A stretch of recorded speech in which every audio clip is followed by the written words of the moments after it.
ਜ਼ਿਲ੍ਹਾ ਅੰਮ੍ਰਿਤਸਰ ਵਿੱਚ ਲੱਗੇ ਕਰਫਿਊ ਨੂੰ ਦੇਖਦੇ ਹੋਏ ਲੋਕਾਂ ਨੂੰ ਕੋਈ ਪਰੇਸ਼ਾਨੀ ਨਾ ਹੋਵੇ, ਇਸ ਲਈ ਪ੍ਰਸ਼ਾਸਨ ਵੱਲੋਂ ਸਾਰੇ ਪ੍ਰਬੰਧ ਕੀਤੇ ਗਏ ਹਨ। ਸਿਹਤ ਸੇਵਾਵਾਂ ਨੂੰ ਲੈ ਕੇ ਸਰਕਾਰ ਦੀਆਂ ਹਿਦਾਇਤਾਂ ਤੋਂ ਸਿਹਤ ਵਿਭਾਗ ਵੱਲੋਂ ਸਾਰੇ ਪ੍ਰਬੰਧ ਮੁਕੰਮਲ ਹਨ। ਸਿਵਲ ਹਸਪਤਾਲ ਵਿਖੇ ਲੋਕਾਂ ਨੂੰ ਪੂਰਾ ਇਲਾਜ ਮੁਹੱਈਆ ਕਰਵਾਇਆ ਜਾ ਰਿਹਾ ਹੈ। ਐਸਐਮਓ ਡਾਕਟਰ ਅਰੁਣ ਸ਼ਰਮਾ ਨੇ ਦੱਸਿਆ ਕਿ ਸਿਵਲ ਹਸਪਤਾਲ ਵਿੱਚ ਐਮਰਜੈਂਸੀ, ਓਪੀਡੀ ਸਮੇਤ ਸਾਰੇ ਵਿਭਾਗ ਬਿਹਤਰ ਕੰਮ ਕਰ ਰਹੇ ਹਨ। ਬਲੱਡ ਬੈਂਕ ਵੀ 24 ਘੰਟੇ ਆਪਣੀਆਂ ਸੇਵਾਵਾਂ ਦੇ ਰਿਹਾ ਹੈ। ਕੋਰੋਨਾ ਤੋਂ ਬਚਾਅ ਨੂੰ ਲੈ ਕੇ ਸਿਵਲ ਹਸਪਤਾਲ ਵਿਖੇ ਆਈਸੋਲੇਸ਼ਨ ਵਾਰਡ ਵੀ ਬਣਾਏ ਗਏ ਹਨ। देखो जी, साडे पंजाब के मुख मंत्री सरदार कैप्टन अमरिंदर सिंह जी, सेहत मंत्री सरदार बलबीर सिंह सिद्धू जी, उन्होंने सख्त हुक्म और दिशा निर्देश हैं कि किसी को भी सेहत प्रॉब्लम, हैल्थ प्रॉब्लम नहीं आनी चाहिए।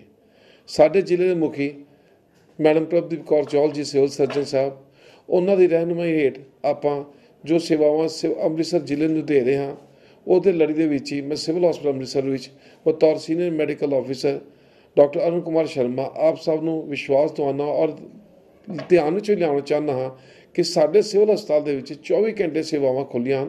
हर तरीके की डिपार्टमेंट दे विच डॉक्टर साहबान साडे आ रहे हैं। साडा समूह स्टाफ, पैरामैडिकल स्टाफ, साडे क्लास हो, साडे स्वीपर्स तनदेही नाल आए मरीज़ां दी सेवा विच हाज़र हैं। साडे इत्थे आइसोलेशन वार्ड्स एमरजेंसी 24 घंटे किसी तरह की कोई दिक्कत नहीं आएगी। अगर किसी को आन जान के दिक्कत हो तो 108 नंबर जो 108 नंबर एंबूलेंस है वो भी इतने लिया भी उन्होंने बीड़ा चुकया। फिर दोबारा कह रहे हैं किसी को किसी तरीके की भी सेहत की प्रॉब्लम तो कोई सेहत सेवाओं तो वांझा नहीं रखा जाऊगा। अमृतसर और सारे पंजाब सारे देश में भी यह लागू हो रहा है। ब्लड बैंक 24 घंटे सेवाएं हमेशा की तरह हुण भी दे रहा और देंदा रहेगा।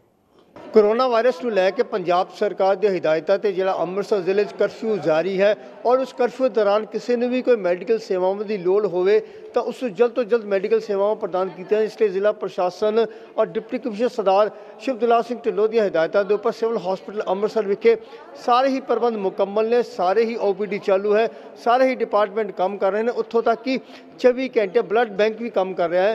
सो कुल मिलाकर जेकर देखा जाए तो पंजाब सरकार की हिदायतों तो जिला प्रशासन वालों किए गए सारे ही प्रबंधों जो सेहत सेवावां लई प्रबंध ने और पूरी तरह मुकम्मल ने और बहुत ही वधिया इंतजाम किए गए हैं।